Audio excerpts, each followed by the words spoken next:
Assalamualaikum warahmatullahi wabarakatuh. Saya Firmufli dengan NIM 19101036 akan melakukan presentasi tentang tugas besar JBPL. Lakukan instalasi Mininet di dalam operating system Ubuntu pada mesin virtual VMware atau VirtualBox. Kemudian lakukan instalasi controller ONOS. Selanjutnya hubungkan Mininet dengan controller ONOS. Lalu di sini ada IP host 1 192.168.20.2. Lalu ada IP host 2 192.168.20.3.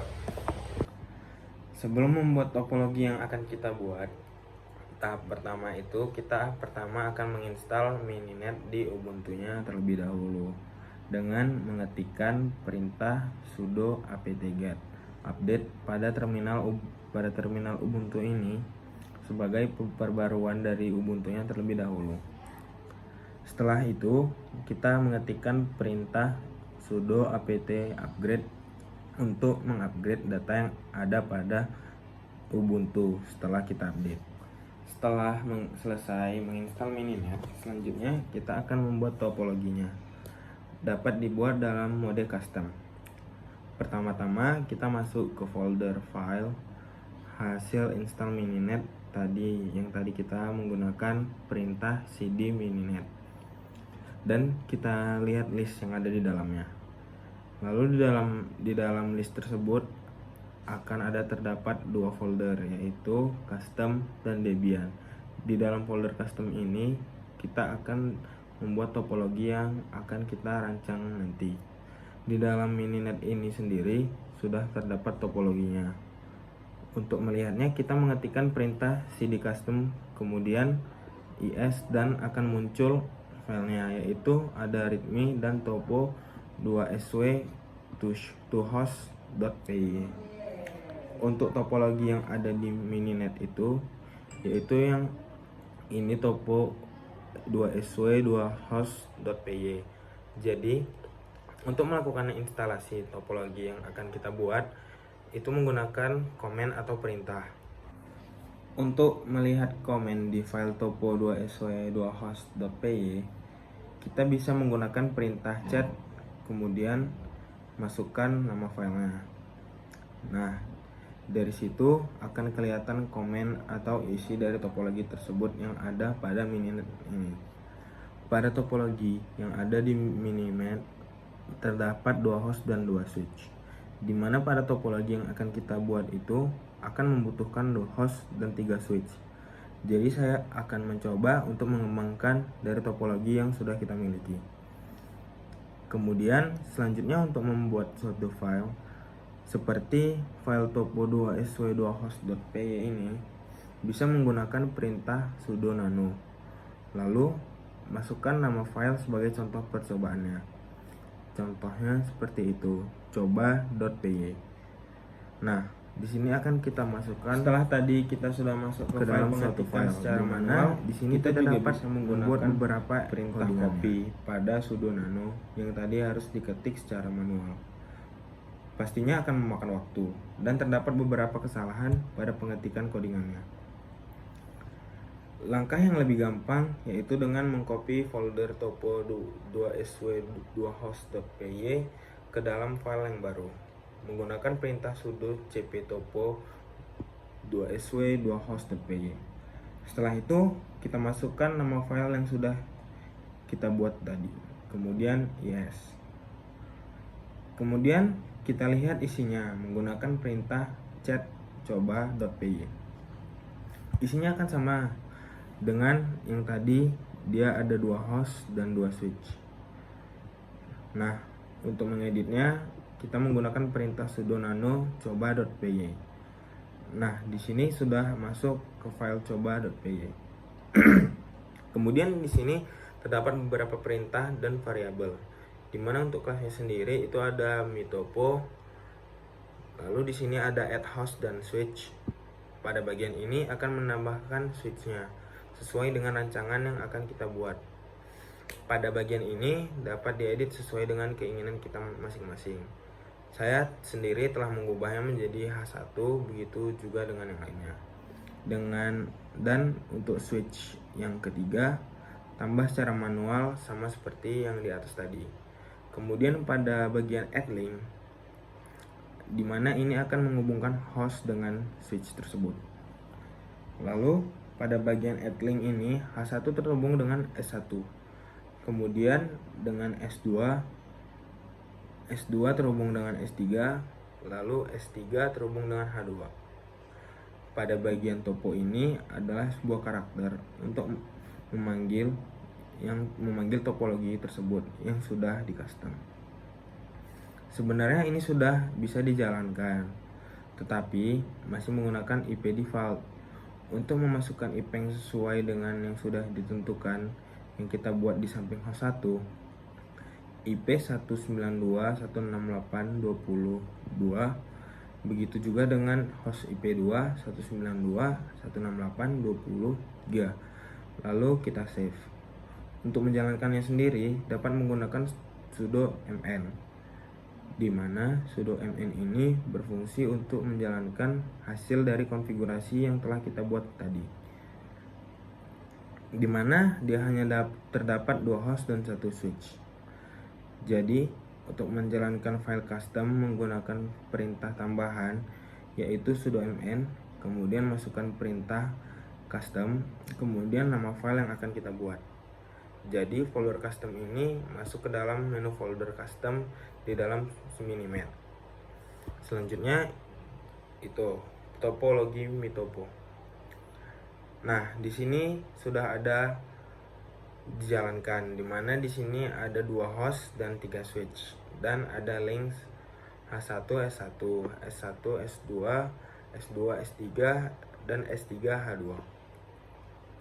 Setelah itu kita jalankan penggunaan perintah pingal. Dan di sini terdapat dua bacaan receive, di mana dia dapat dikirim ke pesan. Untuk melihat IP-nya, tadi kita dapat masuk ke dalam menu extern H1, H2. Jadi, untuk perintah extern ini, fungsinya sendiri ialah untuk memanggil terminal CND pada masing-masing setiap host. Jadi di sini bisa kita lihat sendiri perintah ivconfig. Di sini ada host 1 yang sudah terhubung menggunakan ping 192.168.20.2. Berarti IP-nya sudah benar. Kemudian kita coba lagi pada node 2 sama seperti pada node H1. Dapat dilihat pada node H2 ini juga sudah terlihat benar. Di sini kita juga dapat menggunakan proses ping dengan memasukkan IP yang ingin dituju dapat dilihat setelah berhasil. Begitu juga sebaliknya melakukan ping dari node H2 ke node H1 dengan menggunakan IP yang ingin dituju. Lalu custom topologi ini berjalan karena menggunakan controller. Controller yang digunakan pada custom topologi ini adalah mengikuti controller default. Jadi Mininet ini sudah memiliki controllernya sendiri. Jadi dia bisa dijalankan suatu topologi, dia akan menggunakan controller default Mininet. Jadi tugas selanjutnya adalah mengalihkan kontrol ini menggunakan kontrol ONOS. Sehingga langkah selanjutnya kita harus melakukan instalasi controller ONOS-nya terlebih dahulu. Jadi di sini saya sudah menginstal controller ONOS-nya agar kita dapat mempersingkat waktu. Jadi kita akan menginstal ONOS itu sendiri. Ada beberapa instalan yang kita buat pertama, yaitu kita install dulu Java dan menginstal SSH ke dalam Ubuntu. Kita instalasi Java itu bisa menggunakan perintah sudo apt install git zip curl unzip python minimal dan memasukkan version yang akan kita install. Di sini saya sendiri menggunakan OpenJDK 18. Lalu setelah kita selesai menginstal Java, kita akan memasukkan SSH-nya. Ubuntu ini jalan juga menggunakan bahasa pemrograman Java. Setelah instalasi Java selesai, langkah selanjutnya itu melakukan download ONOS. Sebelum menginstal ONOS-nya, terlebih dahulu kita harus membuat foldernya. menggunakan perintah sudo mkdir -p/opt, di mana itu berfungsi untuk membuat folder dalam opt. Jadi dalam folder opt ini akan kita masukkan downloadan dari ONOS tersebut. Setelah membuat folder opt-nya, langkah selanjutnya itu kita mendownload ONOS menggunakan perintah sudo widget. Seperti di layar menggunakan versi 2.0.0, di mana dia berfungsi untuk mengambil dari website tersebut. Lalu kita akan mengekstrak filenya menggunakan perintah sudo tar xzf onos -2.0.0 tar.gz.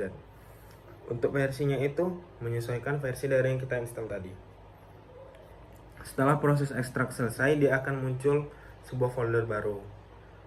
Langkah selanjutnya, kita mengganti nama ONOS yang ada di terminal menggunakan sudo mvonos -2.0.0 onos.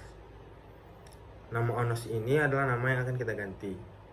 Waktu kita ls, dia akan muncul nama baru dengan nama yang kita ganti. Digunakan untuk mempermudah proses pemanggilan ONOS-nya. Selanjutnya itu mengganti owner, di mana dia dimasukkan ke owner default masing-masing. Pada kontrol SDN ini dapat dimasukkan atau dijalankan di dalam VirtualBox. Lalu pada saat menjalankan perintah tersebut, saya mengganti usernya yang akan terhubung ke user yang telah dibuat. Pertama kali kita harus menambahkan usernya menggunakan perintah sudo add user SDN system group. Di sini dia menambahkan user bernama SDN. Lalu selanjutnya mengganti owner yang tadi dari user amel ke SDN menggunakan perintah sudo count -r SDN. SDN ini adalah nama owner yang harus disesuaikan nantinya. Setelah itu, change power selanjutnya itu men-setting startup option yang berfungsi untuk menjalankan suatu aplikasi di dalam ONOS, agar jika ONOS dijalankan, aplikasinya akan otomatis sendiri berjalan. Karena di dalam ONOS ini terdapat beberapa aplikasi yang harus dijalankan terlebih dahulu agar ONOS-nya itu dapat bekerja berkomunikasi, yaitu antara lain adalah drivers, OpenFlow, dan GUI. Jadi agar mempermudah dalam menjalankannya, kita harus men-setting startup-nya terlebih dahulu dengan menggunakan perintah sudo sdn nano opt. Untuk SDN itu sendiri, dia disesuaikan dengan nama yang dibuat dan nanonya untuk proses mengedit. Jika enter, dia akan otomatis masuk ke dalam file dan mengcopy perintah running onos with user sdn export onos sama dengan sdn dan default active drivers dan OpenFlow export onos apps drivers OpenFlow dan GUI. Pada driver ini akan berjalan secara otomatis ke dalam onosnya. Selanjutnya, setelah memasukkan setting startup, menginstal service file, di dalam file onosnya menginstal service file. Ini wajib dilakukan menggunakan perintah sudo cp sampai dengan sudo systemctl enable onos. Selanjutnya, kita menjalankan onosnya tadi menggunakan perintah sudo systemctl start onos untuk mengecek status apakah onosnya sudah aktif atau belum menggunakan perintah sudo systemctl status onos. Setelah onos running, di sini kita sudah bisa mengakses onosnya ke dalam suatu web UI atau CLI.0.